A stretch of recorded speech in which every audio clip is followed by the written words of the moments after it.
Coming up in this edition of Sports Links Be a Fan, we'll introduce you to members of the field hockey team. And find out more about Kara Bates and Lisa Scott from women's volleyball. All that and more coming at you on Sports Link.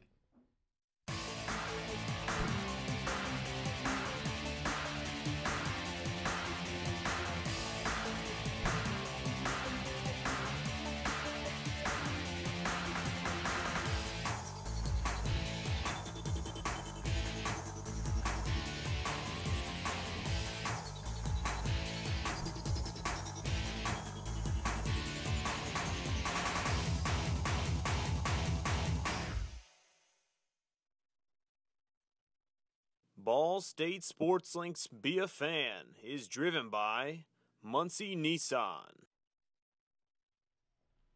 Hello and welcome to this year's edition of Sports Links Be a Fan, driven by Muncie Nissan. I'm Josh Blessing. And I'm Ashley Reed. We're excited to bring to you the best stories in Ball State sports. One of those featuring a junior linebacker in his first year here at Ball State. We'll also show you what it's like to kick under pressure and introduce you to a freshman making an impact. Ashley, let's get things started. He was the hero against IU. After just 2 years as the starting kicker here at Ball State, Steven Schott has become known for making game-winning kicks. Find out how he handles the pressure in this story produced by Brad Daly and Chris Rankel. Presented by Fox College Sports. Here comes Steven Schott. Come on, Schott. He hit from 51 earlier today. This will be 42 yards from the far left half. This is not an easy kick. You've got to turn it. Pressure. You can't see it, you can't hear it. But when the game is on the line, you can feel it. Pressure is something Ball State kicker Steven Schott knows all about. You know, growing up, it's like life or death. Massillon, Ohio, where pro football was born, where the citizens bleed the orange and black of the Tigers. It's a place that from the minute a baby boy is born, the pressure is on to play and succeed in football. This is where Steven Schott first found his love for the game. You know, the town just goes crazy. There's signs up in all the buildings. You know, the players have their pictures up on local businesses. I mean, if you win, the town's going to love you. If you lose, you know, they're going to hate you. Just growing up, I've always just, you know, I've loved that. I've loved the pressure that's always been on me as, like, you know, as a player. One of the games when he was probably 11, when we went to him, because we would go to Massillon games because we couldn't go to a Fairless game because we had to go to a real football game. So when we went to the Massillon game, he saw David Abdul kick a 50-some-yarder. 57, I think. It was a school record at the time. And he came home, and he started kicking the football. I used to walk over across the street from my house. There's a basketball court, and I used to try to kick the football into the basketball hoop. And then he started, I want a field goal in the front yard. I want a field goal in the front yard. And if you know Steven, he is relentless. Relentless. 3 months after that, the field goal post was up. Steven was always football, football, football, Massillon, Massillon, Massillon. So when it came time for him to go to school, he chose Massillon. There had only been one other 4-year starter at Massillon before Steven, you know, 100 years or so. And the coach actually told us, you know, before the season that Steven was going to be the starting kicker. First impression, I got chills. You know, running out of that tunnel at Massillon as a 15-year-old little skinny runt. I have to tell you, the first time I saw him, the first game when he was a freshman, he was all in black pants, black top, and he turned to the side and he literally disappeared. He weighed 120, and I was scared to death. The feeling I had is amazing. Just so many fans yelling, and you know, I'll always remember that, my first time running out on that field at Paul Brown. The pressure is always greatest on the final week of the regular season, with the rivalry that dates back to 1894, a time simply known as McKinley Week. Massillon-McKinley, you know, it's week 10 every year. The rush you get against them is like no other rush, no other game. It's one of the most intense rivalries in the nation, I would have to say.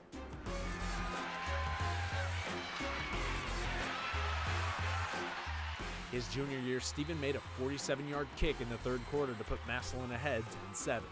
There was no more scoring the rest of the game, and the Tigers won. They were highly ranked, and Massillon was... And they were undefeated. Yeah, I think they were undefeated. They were undefeated at the time. Yeah. We didn't have a very good year, but it all comes... When you don't have a good year, it still comes down to that game 10, and you can make your whole year right there. Steven would beat McKinley 3 times in 5 meetings and ended up as the all-time leading kicker in Massillon's 118-year history. You know, it's hard to, to stay humble. You know, everyone's in your ear saying how good you are and how great you are. Like I said, growing up, there's always that pressure on you. There's pressure to be good, there's pressure to win. So I think at an early age, I learned that, if I want to be good at this, I'm going to have to handle that and, do my job the right way, especially when I've gotten here, because, this is Division I football now, and, you're not a little kid anymore. Normally it would be a huge gap, but playing for Massillon, there's a lot of pressure. I mean, his stadium is full every Friday night. Every Friday night there was between 10 and 16,000 people there. And then each McKinley game, it was over 20,000. Fawcett Stadium would be sold out. I just focus on what my target is and where I want the ball to go, and we just go from there. He totally amazed me with his mental capacity to handle that pressure. I take pride in what I do in kicking field goals, and it's just great that I had the opportunity to, kick field goals in those games and help my team win.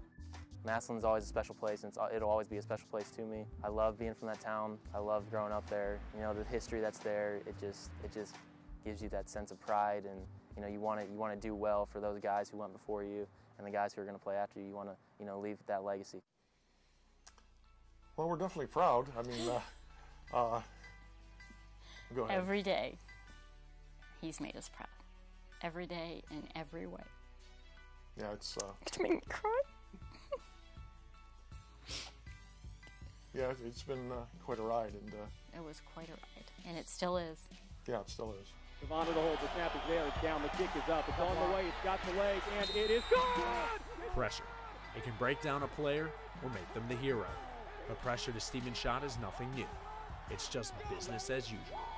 Steven Schott is a hero! Wow! Oh my! For Ball State Sports Link, I'm Chris Rankel. You have to give him credit for making those big kicks in such big moments. It's just exciting to see that he came from such a supportive hometown, so passionate about football. I think it really helps him out. Definitely. Well, most freshmen come into college expecting to follow in the footsteps of upperclassmen. But for 2 goalies from the field hockey team, their roles are a little bit different. They're the leaders. Learn more about Shelby Henley and Maddie Elliott in this story produced by Andrew Boltmeyer and Ashley Reed. Good save. Let's go. Any save's a good save, whatever it takes. It's not common for freshman goalies to play. It's very scary to have 2 freshmen baby goalies. We have a young team. I mean, we've got 7 freshmen, 5 sophomores, no juniors, 2 seniors, and that's not a lot of experience to have on the field. Usually they have 1 junior goalie and a freshman goalie, so like 2 years apart, and the junior goalie usually plays all the games because they have more experience. Having 2 goalies without college experience coming into such a vital role on the team may seem discouraging. They have a huge leadership role. Like, they have to be mentally and physically prepare in a game. It's really mentally challenging just because you have to know where to organize the defenders and organize the rest of the team. They bring a certain personality and a certain charisma that's needed, and it takes a special person to want to be a goalie. So I think that they just bring a competitive, really just kind of crazy vibe. Goalies also have to have a no-fear mentality, as it is their responsibility to deflect a solid plastic ball weighing 5.5 ounces being shot at them at high speeds. Well, I have a chest protector, don't want to get hit in the chest, and I have arm pads, which I'm not really used to wearing, and they're kind of stiff and I don't like it. But if you get hit in the arm, that hurts really bad. You have leg guards to stop it in the air, and you have your kickers to kick it out. Maddie and Shelby have turned their disadvantage of being freshmen into an advantage. We kind of feed off of each other. When she's having a good day, it motivates me to work harder, and vice versa. We think at this moment they both bring completely different skill sets to the table, so it's important for them and for us to really see how they play in games, and there's no better way than to split it up right now. And they both have risen to the challenge, and they push each other and they compete against each other, yet still support each other, which is the most critical part. We're usually always together because we're the 2 goalies, so we're always down in the same spot. We're always, like I said, making each other better, working together, telling each other what we're doing good and what we need to work on. Shelby brings a calming presence.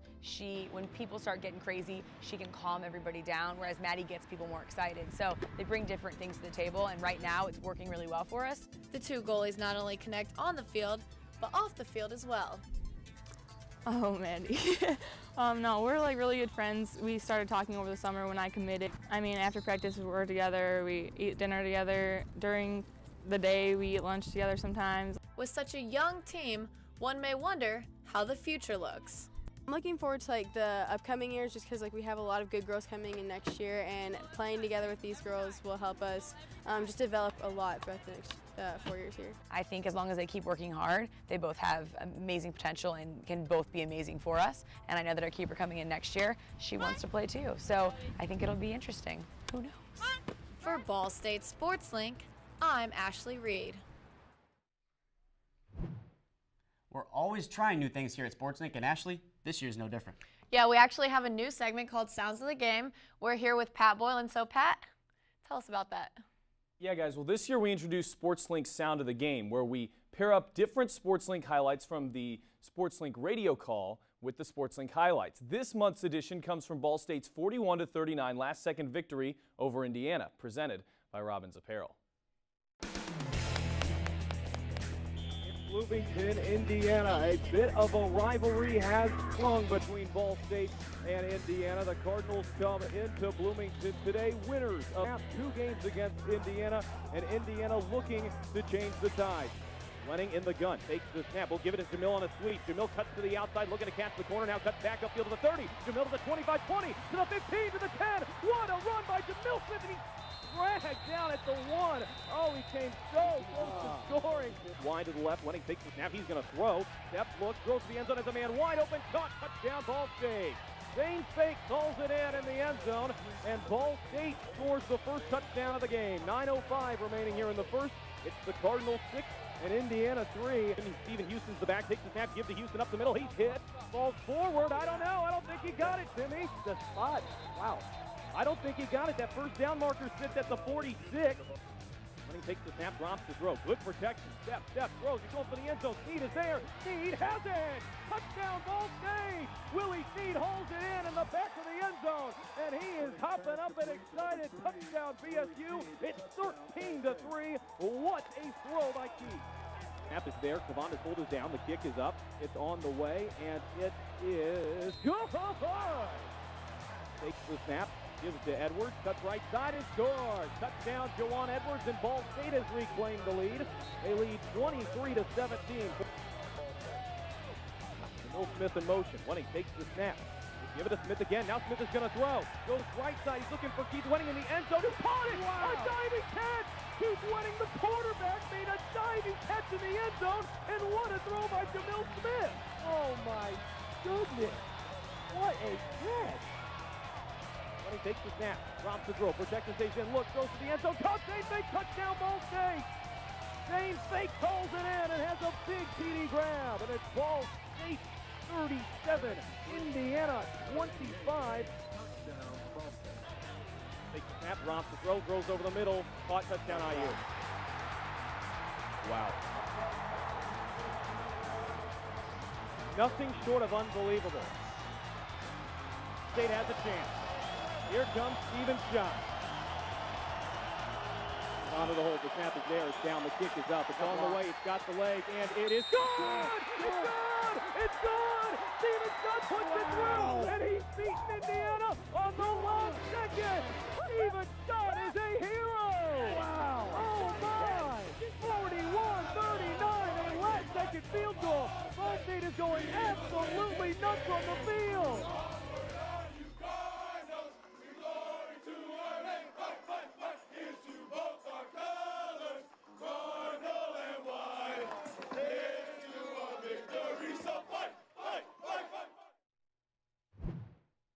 We will continue to provide sounds of the games for our other fall broadcasts like soccer and women's volleyball. Now let's take a look at some of our best tweets throughout the past month in Ball State athletics. Following that IU game, at Wenning 10 tweeted, "Proud of my BSU teammates and family. Great win for the Cardinal Nation. Rise up."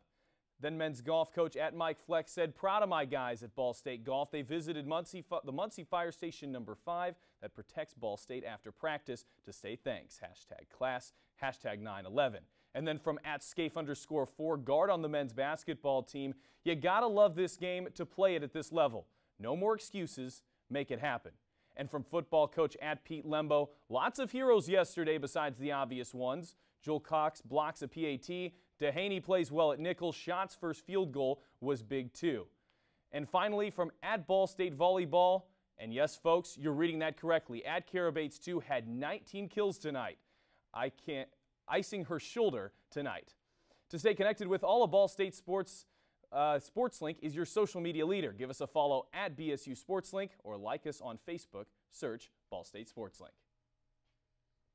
Now, I'm going to be a little bit honest. I'm kind of obsessed with Twitter, maybe just a little bit. And I'm well aware that you know that I like to tweet a lot too. That's how I get all my news, so it's big, social media. Now, they say friendships last forever.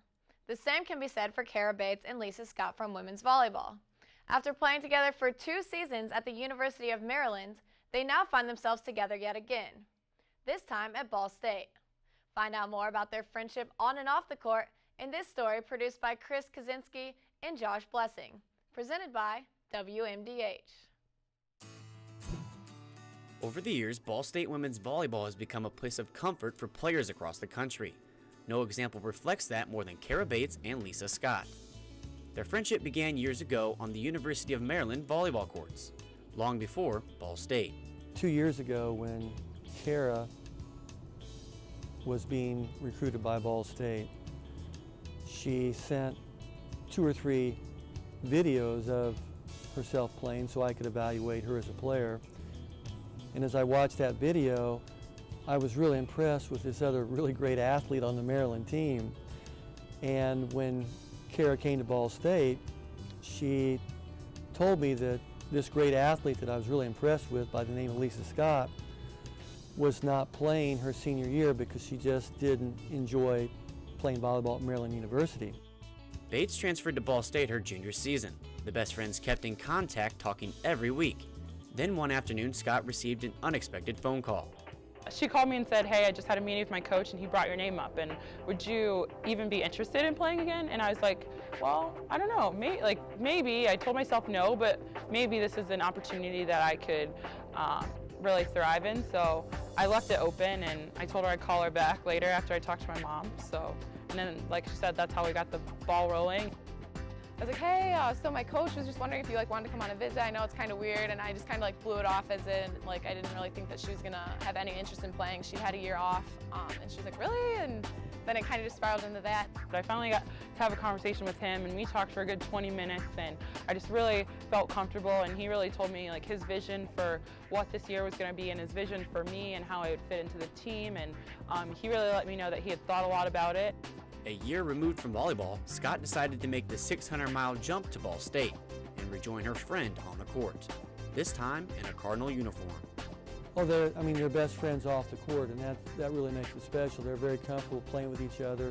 You know, they did that for 2 years together in college, and I think the fact Kara being here made the transition so much smoother for Lisa as well, knowing somebody here, especially being her best friend that went on last year to have a great season here. So I think that really made Lisa more comfortable when she arrived, the fact that Kara was here and they played together. So yeah, they're just like 2 peas in a pod on the court together. When she came here, it was just kind of everyone else was just putting a face with a name because they'd heard about her, and I had spoken so highly about her. And on their visit, they were able to kind of get to know her, and I talked about her so much they were probably annoyed with me, but so they already knew who she was. And then obviously they knew that we were teammates for 2 years, so they knew the background of the whole thing. The Cardinals made it to the NCAA tournament for the first time since 2002 last season. If the Cardinals are to make it back to the dance, Scott will need to play a vital role. She was actually, within 2 weeks after being here, our team voted her a co-captain. So the fact she brought instant leadership to a team where she didn't even know our girls, that says an awful lot about the impact that she's made on her team from a leadership standpoint and the character that Lisa has. I hope that I bring a sense of leadership to the team. I appreciate that the coaching staff looks at me like that, and in that way, I hope that I can help other people become better players, and whether it's just from encouraging them or giving them a piece of advice or something, you know, small things, but that I think kind of help. Rather than looking too far into the future, both Bates and Scott embrace each moment together, one serve at a time. I mean, playing, like, I always have fun playing with Lisa. I love being with her in the front row. Like, she brings a lot of energy. She's a stud. So the playing aspect, really nothing's changed. She's the same player. I'm the same player, and we're just having a lot of fun. And I'm really excited that we get to spend our final collegiate volleyball season together. It's a really unique opportunity that I'm getting to play with one of my best friends. After all that happened, I'm just excited to be able to slow down and have this time now to enjoy playing and enjoy being here at Ball State. For Ball State Sports Link, I'm Josh Blessing. Actually, it was really fun to do those interviews, and as I talked to them both, I really noticed how close they really are. You know, I think my favorite part of that entire story was the creative camera angles that you used, something new that we haven't done as much. We were trying to mix things up, and I think it turned out pretty well. While many freshmen come across campus are still getting adjusted to the college lifestyle, one Ball State freshman is busy combining his love for sports with a passion for lending a helping hand. Katie Hargett has more. Kids who are 18 and 19 years old, they aren't normally out doing what he's doing. Ball State freshman Dylan Welch began racing at just 7 years old. Now he also uses it as a platform to help his community. I've been so blessed to be able to continue to race for as long as I have that, I needed to give back to the community in some way. Dylan teamed up with Sheltering Wings to spread the word about bullying and teen dating violence. Sheltering Wings CEO Maria Larison knows the benefits Dylan's racing brings to the table. He's just a great kid, so we formed a friendship, and he came out to the shelter and toured it and just really liked what we did. And so we came together this year and talked about us being his cause. He gets a lot of recognition for being a race car driver, but the thing that makes us most proud is that he's a good person. And you can be a talented individual, and that's going to take you a certain distance in life, but being a good person is forever. Now, Dylan must find a balance between school and pursuing a career in the sport he loves so much. As much as he wants to race and be a full-time racer, he knows that being a student is something he has to do. Being a Cardinal runs in the Welch family. Vince also graduated from Ball State with a degree in telecommunications, but Dylan sees more benefits to attending Ball State. Because of my dad's work and his experience in that field, I've kind of gotten a behind-the-scenes look. So it's really been always something that's kind of interested me, and Ball State's a great school for that, and also because of my racing and the Sheltering Wing stuff, it worked out great because it's, like I said, it's close to home.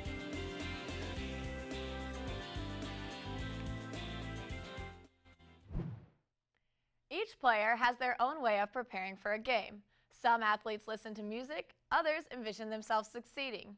But for junior linebacker Kenneth Lee, all he needs is something sweet. We continue our In Focus series in this feature, produced by Pat Boylan in Palmer Durr. Kenneth Lee, linebacker. My father played ball, played at Kentucky State and Indiana State, and my uncles and all my other cousins always played, so picked up easy. Describe the process of transferring from St. Joseph's to Ball State.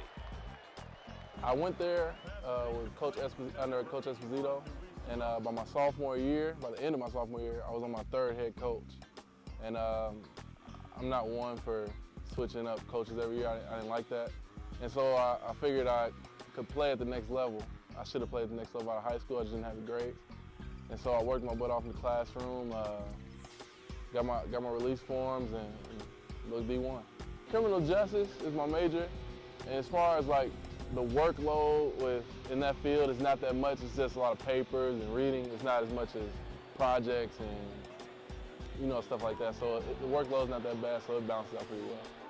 I've always been interested in being a U.S. Marshal, and so a U.S. Air Marshal, and I got an uncle in the U.S. Marshal and an uncle in the U.S. Air Marshal, so I could find a way into that, I believe.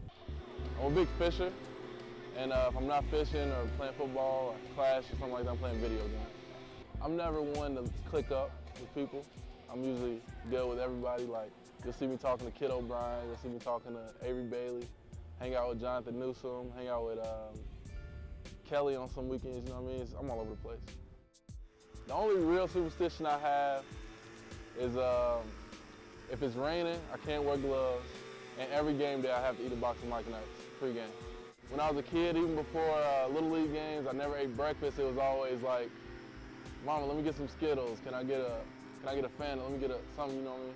So, and Mike Nuts is my favorite candy, so that's what it is. I'm not one for individual goals, really, but if they come, they come. But I really want a MAC championship. Never had a ring, never had a state medal, never had, you know what I mean? So I want some hard work for myself. If you want to keep up with everything Ball State Athletics, like us on Facebook, just search Ball State Sports Link. And don't forget, follow us on Twitter at BSU Sports Link. That's all the time we have for the September edition of Sports Links Be a Fan. Check us out online, though, at ballstatesports.com/sportslink for more stories about your Ball State athletes. You can catch us on WIPB across the state, on Comcast Indiana, and nationally on Fox College Sports. For our producer, Kevin Thurman, and all of us here at Ball State Sports Link, I'm Josh Blessing. I'm Ashley Reed. And we'll see you next month.